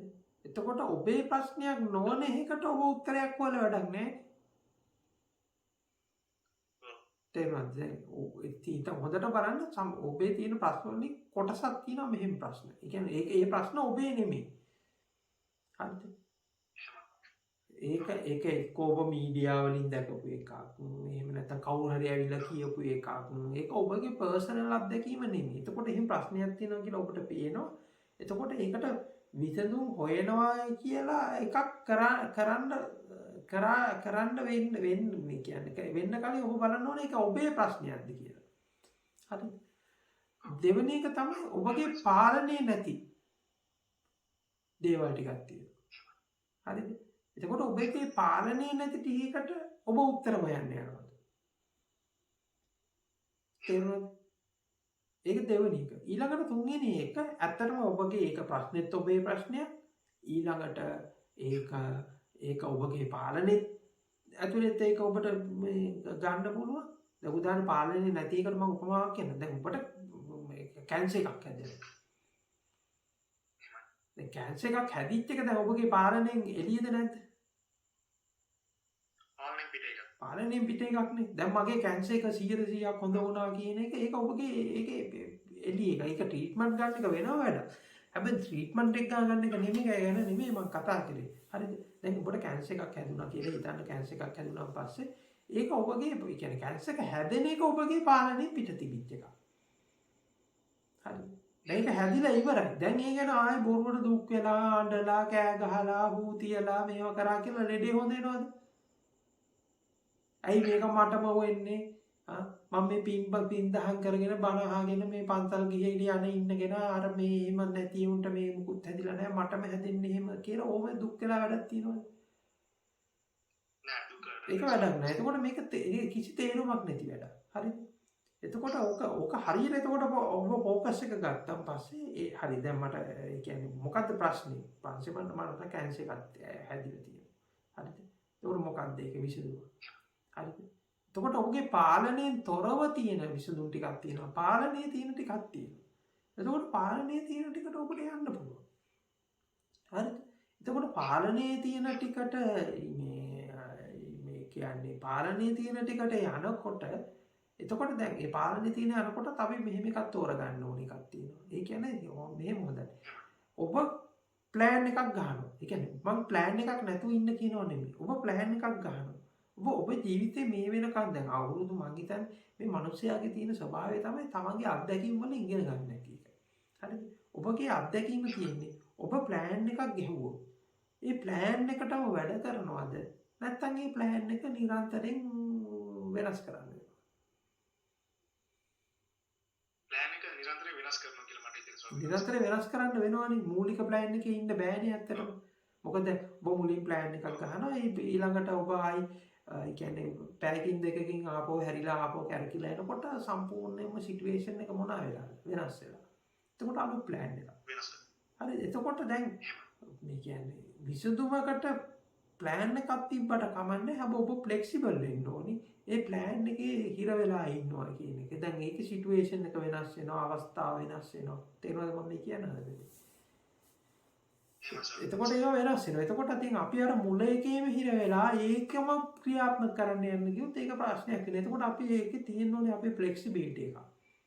ඊළඟට දැන් අවස්ථා සම්බන්ධයෙන් වෙනස් වෙනවා. ඊළඟට තියෙන වෙනම සිටුේෂන් එක. එතකොට මේ වෙලාවේ තියෙන සිටුේෂන් එකට අපි මේ ප්ලෑන් එක තියෙනවා.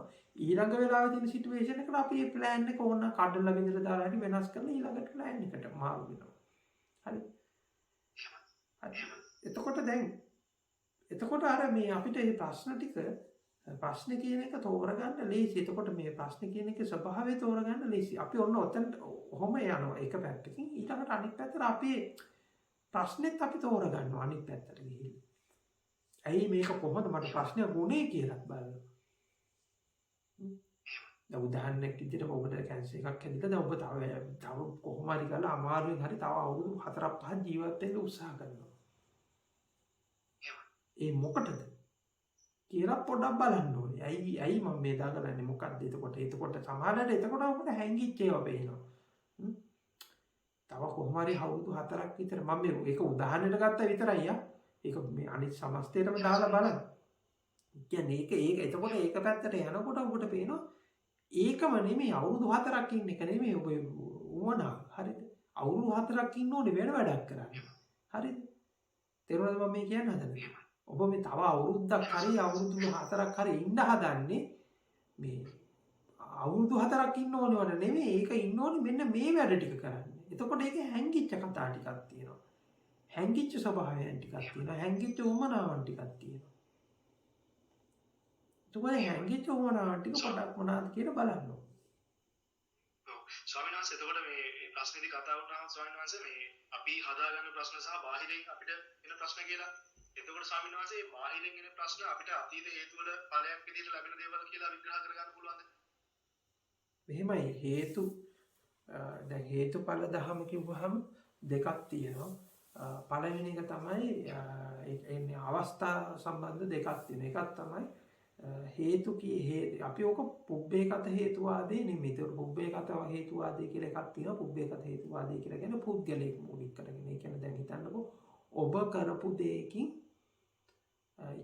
ඔබ කරපු දෙයකින් කෙලින්ම ඒක ඔබටම බලපානවා. ඒ කියන්නේ දැන් මම කරපු හොඳ නරක මටම බලපානවා කියන එක. හරිද? හැබැයි ඔබ හොඳට බැලුවොත් පේනවා ඇතරම ඒක එහෙමම නෙමෙයි. දැන් මෙන්න මෙහෙම හිතන්නකෝ. දැන් ඔබ පාරේ ඔබ ගමන් කරනවා හිතන්නකෝ. පාරේ මෙහෙම යනවා තවත් එක වාහනේ යනවා කියලා. හරි? ඕකේ එක මිනිස්සෙක් පිස්සෙක් වගේ එනවා. වාහනේ එනවා. එතකොට මේ පුද්ගලයාගේ මේක ඔහුට විතරද බලපාන්නේ ඒ පාරේ යන අනිත් සියලු දෙනාටම බලපානවද නැද්ද? අනිවාර්යයෙන්ම අනිත් සියලු දෙනාටම බලපාන ස්වාමීන් වහන්සේ. තේරුණාද මම මේ කියන්න හදන්නේ? එතකොට ඊළඟට දැන් අපි හිතන්න වහිනවා. එහෙම නැත්නම් අද වහිනවා. එහෙම නැත්නම් අද ස්නෝ කරනවා. එහෙම නැත්නම් අද තියෙන හොඳ කාලගුණයක් පිළිසිරි කියන්නේ සෞම්‍ය කාලගුණය. මේ කාලගුණය බලපානවද නැද්ද? බලපාන ස්වාමීන් වහන්සේ. කාලගුණය බලපානවද? හරිද? කාලගුණය බලපාන. එතකොට දැන් මෙහෙම තව නොයෙකුත් ගොඩාක් දේවල් කියන්න පුළුවන්. හරිද?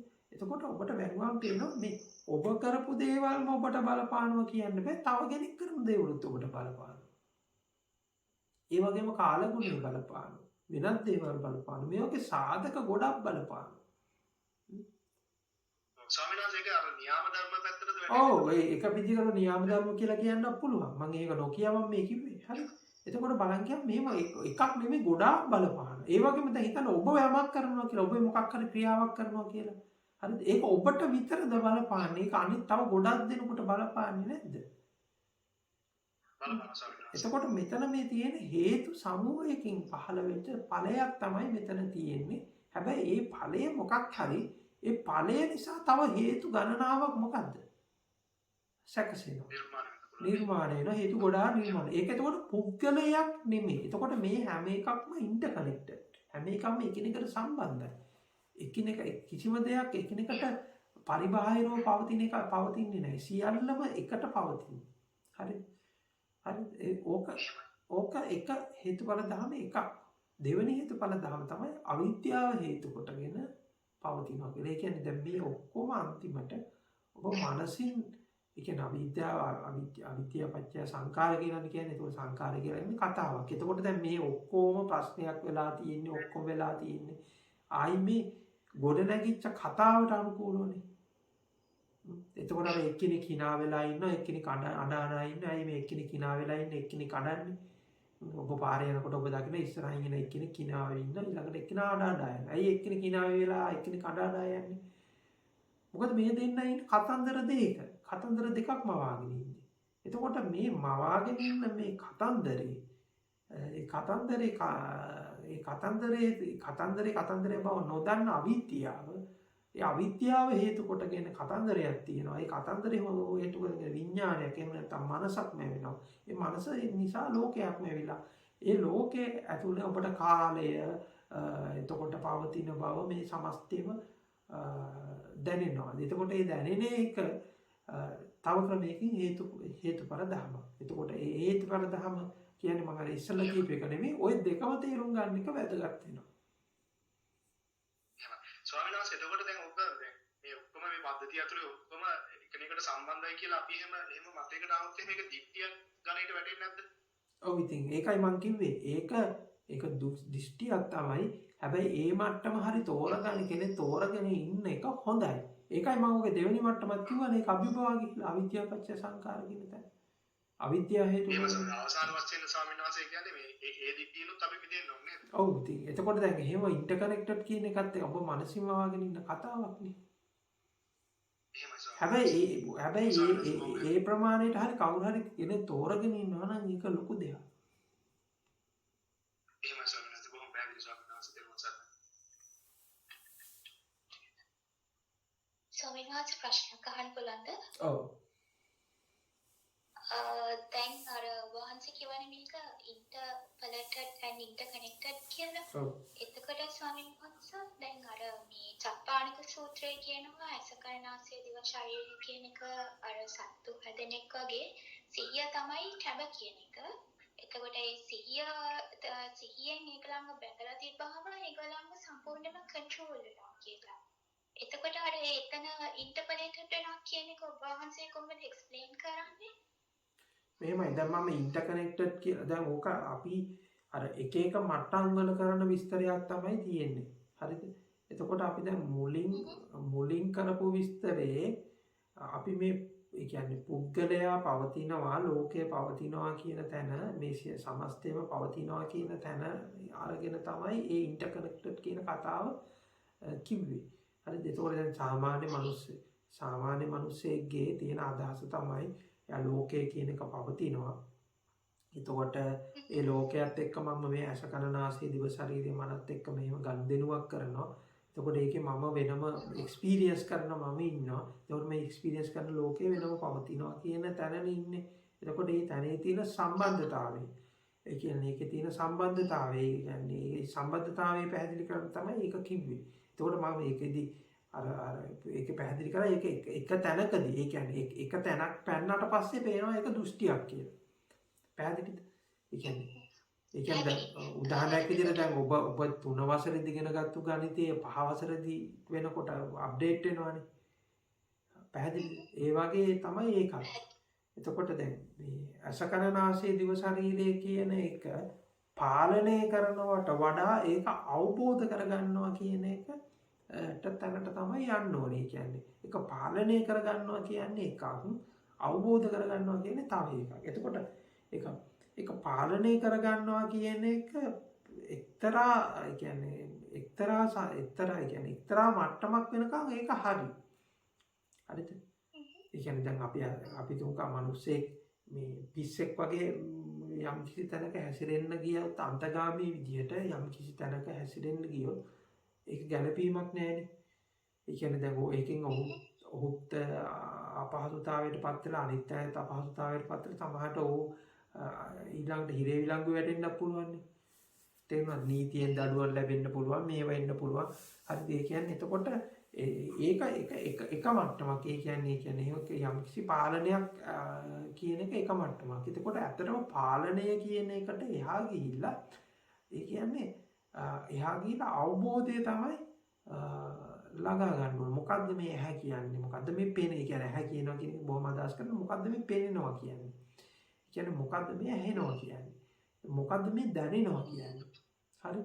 එතකොට මේ ඇහැ කන නාසය දිව ශරීරය කියන එකෙන් අදහස් වෙන්නේ මේ වෙනම ඇහැ කියලා එකක් පවතින්නේ නැහැනේ. ඔබට ඒක වෙනම ඇහැ කියලා එකක් පවතිනවා කියලා ඔබට දැනෙන්නේ පේනවා කියන එකෙන්නේ. හරිද?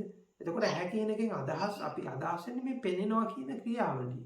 එතකොට ඊළඟට කන කියන එකෙන් ඔබ අදහස් කරන්නේ ඇහෙනවා කියන ක්‍රියාවලිය. ඊළඟට අනිත් තුනෙන් අපි කියන්නේ දැනෙනවා කියන ක්‍රියාවලිය තමයි අනිත් තුනෙන් අදහස් කරන්නේ. එතකොට මේ ටිකෙන් තමයි ඔබට ලෝකය කියන එක ගොඩනැගිලා තියෙන්නේ. එතකොට ඔබ ලෝකය කියන එක මොකක්ද කියලා අහුවොත් ඔබේ ලෝකය කියන එක ඔය ඇහෙනවා දැනෙනවා පෙනෙනවා කියන එක ඇතුලේ තමයි ඔබේ ලෝකය තියෙන්නේ. ඒකේ පරිබාහිර ලෝකේ පවතිනවා. කියන්නේ ඇහෙනවා දැනෙනවා පෙනෙනවා කියන එකේ පරිබාහිර ලෝකේ පවතින්නේ නැහැනේ. ඒක තමයි ඔබගේ ලෝකේ. පැහැදිලිද? එතකොට මේ ඇත්තටම මේ ඇහැ කන නාසය දිව ශරීරය කියන එක අවබෝධ කරගන්නවා කියලා කියන්නේ මේ ඇහෙනවා පෙනෙනවා දැනෙනවා කියන එක අවබෝධ කරගන්නවා. තව ක්‍රමයකින් කිව්වොත් ඔබ ලෝකය මොකක්ද කියලා තෝරගන්න. ඊළඟට අනිත් පැත්තේ මේ ඇහෙනවා පෙනෙනවා දැනෙනවා කියන්නේ කවුද? ආය අනිත් පැත්තට. මේ ඇහෙනවා පෙනෙනවා දැනෙනවා කියන්නේ කවුද? ඒ කියන්නේ මමනේ. එක පැත්තකින් ඒක මම අනිත් පැත්තකින් ඒක තමයි ලෝකය. අනිත් පැත්තෙන් ලෝකය කියන්නේ ලෝකය ඒකනේ. කියන ඔබේ ලෝකය කියන්නේ ඒකනේ. ඇහෙනවා පෙනෙනවා දැනෙනවා නැත්නම් ලෝකය කියලා එකක් පවතින්නේ නැහැනේ. එක පැත්තකින් ඒක ලෝකේ අනිත් පැත්තෙන් ඒක මම. එහෙම නැත්තම් පැවැත්ම සියල්ල. එතකොට සියල්ල තියෙන ඕන ලෝකය ඇතුළේ. එතකොට මේක අවබෝධ කරගත්තාන් පස්සේ ඔබ ලෝකය මොකක්ද කියලා අවබෝධ කරගන්නවා. අනිත් පැත්තෙන් මම කියන එක මොකක්ද කියලා අවබෝධ කරගන්නවා. ඉතින් මේක ඔබට මේ දීර්ඝ වශයෙන් මේක විස්තර කරන්න ඕන මේව කරන්න ඕන නම් පොඩ්ඩක් අහන්න ඔය අන්තර්ජාලයේ ඇති මේ YouTube වල ඇති ඕකතරණය කියලා අපි විසින් කරන ලද සාකච්ඡාවක ඒ කොටස් 22ක් තියෙනවා. පුළුවන් නම් එතකොට අහන්න මට ඒකත් එක්ක ආපු කන්ෆියුෂන් එකක් තියෙනවා. ඒක නිසා තමයි මම මේ ප්‍රශ්නේ අහන්නේ. දැන් අපි ගොඩක් අය කතා කරන්නේ මේ සෙටල්මන්ට් එකනේ.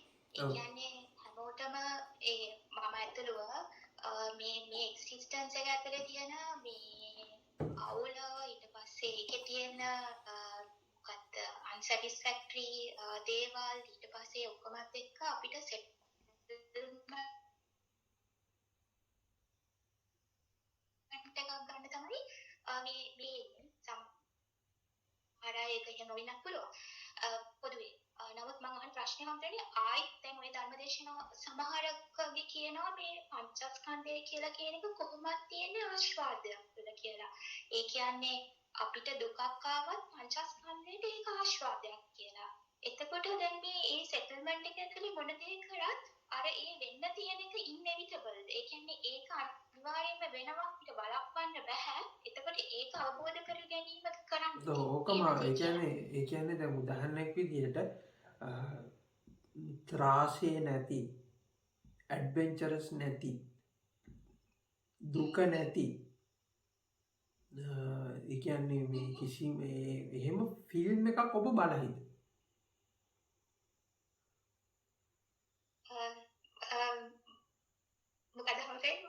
ඒ කියන්නේ අපිට මූවි එකක් තියෙනවා. මූවි එකක් අලුතෙන් රිලීස් වෙලා තියෙනවා. ඒ මූවි එකේ කිසිම ඇඩ්වෙන්චරස් ගතියක් නෑ. අර බය නෑ, කුතුහලය නෑ, ඒකේ දුක්ඛ කියන එක නෑ, මොකක්වත් නෑ ඒකේ. හරිද? ඒක බෝරින්. ඒක බෝරින්නේ පැහැදිලිද? ඊළඟට ඒකට අර අනිත් එලිමන්ට් එක ආවට පස්සේනේ අර බය කියන එක එනවා, කුතුහලය කියන එක එනවා, ත්‍රාසය අර පොඩි අර මේ ටික ආවට පස්සේ තමයි ඒක ෆිල්ම් එක රසවත් වෙන්නේ නේ. ඒක හරි මික්ස් එක ආවොත් නේද ෆිල්ම් එක රසවත් වෙන්නේ. හරිද? ඔව්. එතකොට දැන් උදාහරණයක් විදිහට ඔබ දැකලා ඇති මිනිස්සු හොරර් ෆිල්ම් බලනවා. ඔව්. එතකොට ඒක එයා රස විඳිනවා නේද? ඔව්. ඊළඟට මිනිස්සු රෝලර් කෝස්ටර් වල යනවා. රස විඳිනවද නැද්ද ඒක? රස විඳිනවා. එක්සයිට්මන්ට් එකට යන්නේ. ඔව්. ඒක රස විඳිනවනේ. එතකොට අර බය කියන එක රස විඳිනවා, එක්සයිට්මන්ට් එක රස විඳිනවා. එතකොට අර ආයි ඒ කියන්නේ අර ත්‍රාසය, භීතිය ඊළඟට දැන් කට්ටිය මොනවාද මේ අර මේ මොනවාද මේ කියන්නේ තව තියෙන මොනවාද මේ අර කියන්නේ මේ අර මේ දුක කියන එක පෙන්නන අර අඬන්න පුළුවන් මූවිස්. දැන් උදාහරණයක් විදිහට ටයිටනික් කියලා මූවි එකක් තිබුණා. ඒකේ නිකන් අර ඇඬ දැක්කහම ඇඬෙනවා. ඉතින් කට්ටිය එක බලලා ඇඬුවා. තේරෙනවද මම මේ කියන්නේ හදන්නේ? ඉතින් ඒ වගේ ඒවා බලන්න කැමතිනේ. එතකොට අපි ඇත්තටම මේකේ හැම දෙයක්ම රස විඳිනවා. දෙපැත්තම. හරිද? දෙපැත්තම රස විඳිනවා. ඒක එක පැත්තයි කියන්නේ මේ කාසිය දෙපැත්තම අපි රස විඳිනවා. එක පැත්තක් විතරක් නෙමෙයි. ඒක දෙපැත්තම රස විඳිනවා. ඉතින් ඒ කියන්නේ ඒක රස විඳින්නේ නැහැ කියලා කියන්න බෑ. හරි. එතකොට ඒකේ අනිත් පැත්ත එච්චර සුවයක් වෙලා තියෙන්නේ අර අනිත් පැත්ත තියෙන නිසාම. පැහැදිලිද? එතකොට දැන් මේක එක පැත්තක් විතරක් රස විඳිනවා කියන කතාව නෙමේ ඇත්ත කතාව. දෙපැත්තම රස විඳින රස විඳින එක. ඉතින් ඇත්තටම එක පැත්තක් විතරක් තියෙනවා නම් ඔක ඔබ බලලා සමහර මෙට්‍රික්ස් මූවී එකේ ඔක ලස්සනට ඒකේ මේ එක්ස්ප්ලেইন කරනවා.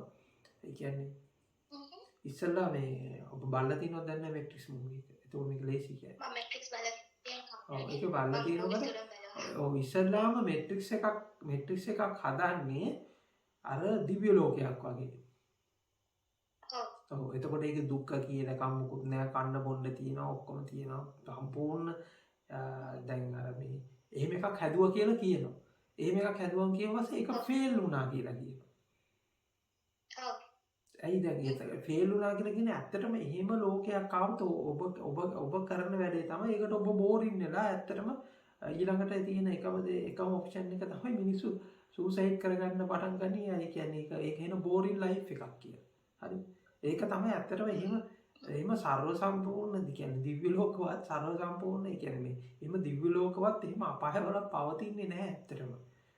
ඇත්තටම එහෙම දිව්‍ය ලෝකයක් පවතින්න බෑ. එහෙම දිව්‍ය ලෝකයක් පැවතුනොත් ඒක අපායට වඩා භයානක එකක් වෙනවා. පැහැදිලිද? ඒක එහෙම සතුට එහෙම සම්පූර්ණයෙන්ම එහෙම එකක් තියෙන එකක් පැවතුනොත් ඒක අපායට වඩා භයානක වෙනවා. පැහැදිලිද? ඒ කියන්නේ ඔබ වහන්සේ කියන්නේ ඩිස්පැරිටි එකක් තියෙන්න ඕනේ කියලා. දැන් විවිධත්වයක් තියෙන්න ඕනේ කියලා. ඉතින් විවිධත්වය තමයි මේ රස විඳින්නේ ඇත්තටම. ඒ විවිධත්වය තමයි රස විඳින්නේ. ඒ කියන්නේ දැන් ඔබට එහෙම විවිධත්වයක් නැත්තම් ඔබ මානසික හරි ප්‍රශ්නයක් හදා ගන්නවා. දැන් උදාහරණයක් විදිහට ඔබ බලන්න ඔබගේ මානසික ස්වභාවය දැරුවන් පස්සේ ඔබට පේනවා ඔබ කොහොම හරි නැති ප්‍රශ්නයක් හරි හදා ඒකට උත්තර හොයනවද නැද්ද? ඔබ පොඩ්ඩක් පැත්තකට වෙලා ඉඳලා බලන්න. හැම වෙලාවෙම මොකක් හරි ප්‍රශ්නයක් හදනවා, නැති ප්‍රශ්නයක් අරක මෙහෙම වුණොත් කමන්නේ. දැන් මොකුත් කිසි ප්‍රශ්නයක් නැහැ. ඒ වුණාට ඔබ ප්‍රශ්නයක් හදනවා. අනේ මේ වාහනේ ගිහිල්ලා කොහේ හරි හැප්පෙයිද දන්නේ මට කොවිඩ් හැදෙයිද දන්නේ. දැන් කොවිඩ් හැදිලා නැහැ. ඒ වුණාට හත් හිතන මට කොවිඩ් හැදෙයිද දන්නේ. හරිද? ඊළඟට මොකක් හරි මේ වාහනේ ගිහිල්ලා කොහේ හරි හැප්පෙයිද දන්නේ. ඊළඟට මේ වෙන මොකක් හරි යුද්ධයක් එයිද දන්නේ. ඔය වගේ දැන් මම මේ උදාහරණයකට කියන්නේ මේ හොඳට බලන්න ටිකක් ඔබ විනාඩි 5ක් ඉඳගෙන ඉන්නකොට මනස කියන්නේ මොකද්ද කරන්නේ හැම වෙලාවෙම මොකක් හරි ප්‍රශ්නයක් හදනව නේද? ඒ ප්‍රශ්නයක් හදනවා. ඒ ප්‍රශ්නේ හදලා ඔබ ඒක රස විඳිනවා ඒ ප්‍රශ්නේ. ඊළඟට ඒ ප්‍රශ්නේ හදලා ඊට පස්සේ උත්තරෙත් ඒක ඇතුලේ හදනවා. නේද?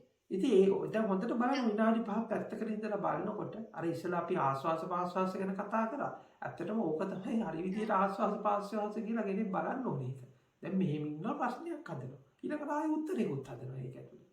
ඉතින් ෆැන්ටසියක් විදිහට ප්‍රශ්නිකුත් හදලා ෆැන්ටසියක් විදිහට උත්තරෙත් හදනවා. එතකොට ඒකේ අර නිකන් ඒ කියන්නේ ඔබ එහෙම හිතියේ නැතුව ඔබ නිකන් අර ඒක නිකන් වැඩක් නෑ. ඉතින් අර ඒක ඔබ රස විඳිනවා.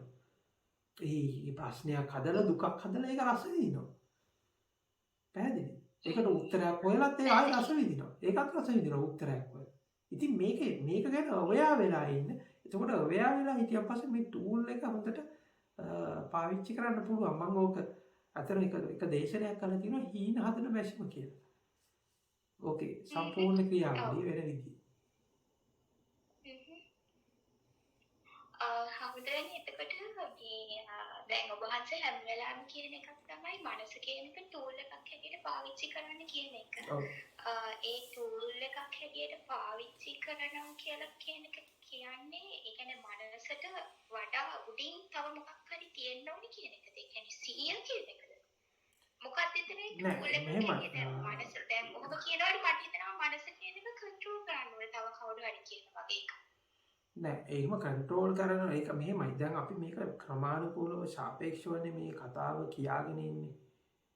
පැහැදිලිද? හරි.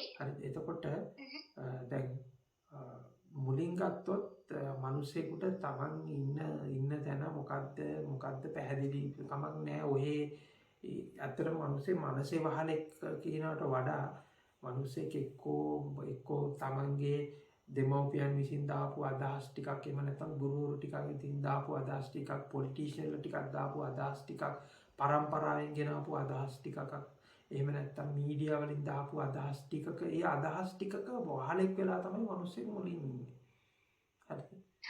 එතකොට මුලින් ඔහු ඒකේ තියෙන බොරු ටික ඒකේ තියෙන ඒක ඔහු ඒ විශ්වාසයෙන් අරන් ඉන්න ටික ආයිත් ආපස්සට ප්‍රශ්න කළා ඕ ඒකෙන් අත මිදෙනවා. හරිද? ඊට පස්සේ අත මිදුණා පස්සේ ඊට පස්සේ ඕට පේනවා මෙහෙම තමන්ට ආශාවල් ටිකක් එනවා. එතකොට අර ආශාවල් අර විදියට ආපේවා තමයි දැන් සමහර වෙලාවට ඔබට යමක තියෙන ආශාව ඔබ අවුරුදු 45 දී ඔබට දීපු ඇඩ්වර්ටයිස්මන්ට් එකකින් ඔළුවට දාපු කාවැදිච්ච එකක් වෙන්න පුළුවන් සමහර අදහස් සහ ආශාව. පැහැදිලි? එතකොට දැන් මේක මෙහෙම බලනකොට ඒකේ මුල ඔබට පේනවා. මේ කොහොමද මේ අදහස මට ආවේ? මේක හරි කියලා ආවේ, මේක වැරදි කියලා ආවේ, මේ ආශාව කොහොමද ආවේ? හරිද? ඒක එහෙම ඔබ තෝරගන්නවා ක්‍රමානුකූලව. පැහැදිලි? ඉතින් එතකොට මේක ක්‍රමානුකූලව මෙහෙම තෝරගෙන යන ගමනක් මම මේ දේශනාව ඇතුළේදී සමහරුන්ට දීපු උත්තර සමහරුන්ට ගැලපෙන්නේ නැහැ. ඒක හරි. හාමුදුරනේ මගේ අත්තයි කාලය ගැන මම අන්තිම එක අහන්න මේ මම දැන් අහන එක දේශනාවලින්ම මම අහලා තියෙන උදාහරණයක්. ඒක කියන්නේ දැන් රුපියල් 5000 කොලයක් ගත්තොත් එහෙම පොඩි ළමෙක්ට ඒකේ වටිනාකමක් නැහැ. නමුත් පෘථග්ජන මිනිස්සේ කොලයක නෙමෙයි කොලේ තියෙන වටිනාකමින් ඔළුවේ අර හදාගත්ත ඔබ වහන්සේ කියන ෆැන්ටසි එක නිසා එයාට බැරිව එකක් ඒ කොලේට ඇවිල්ලා තියෙනවා.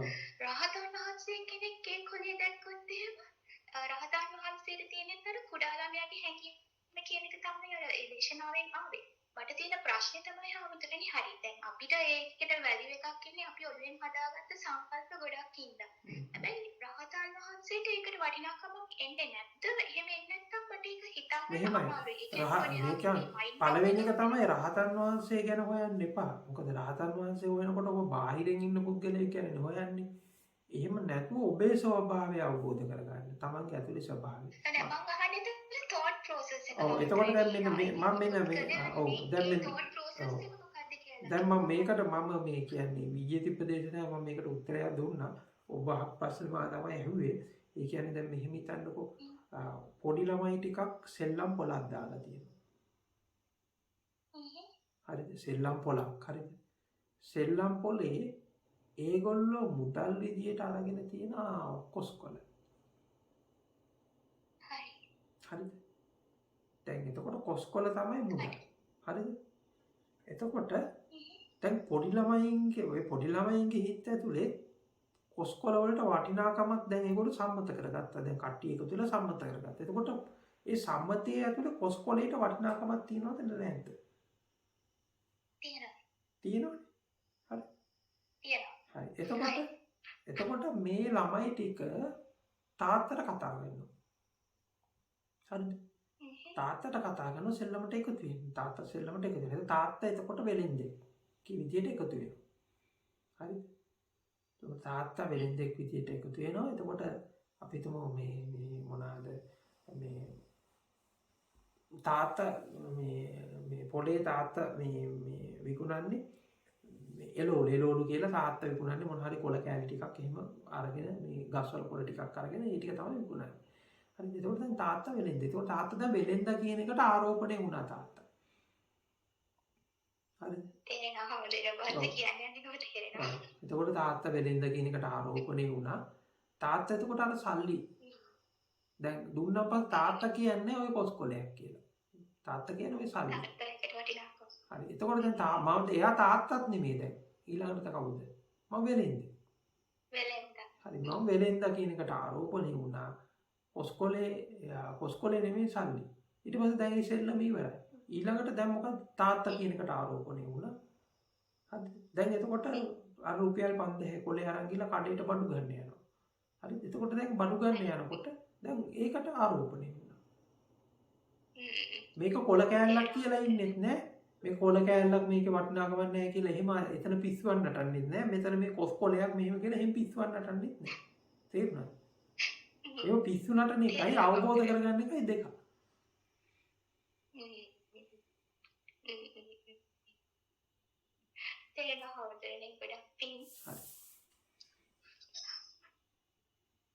හොඳයි තාම අපිට විනාඩි 5ක් විතර තියෙනවා.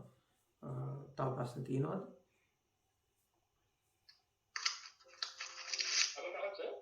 මේ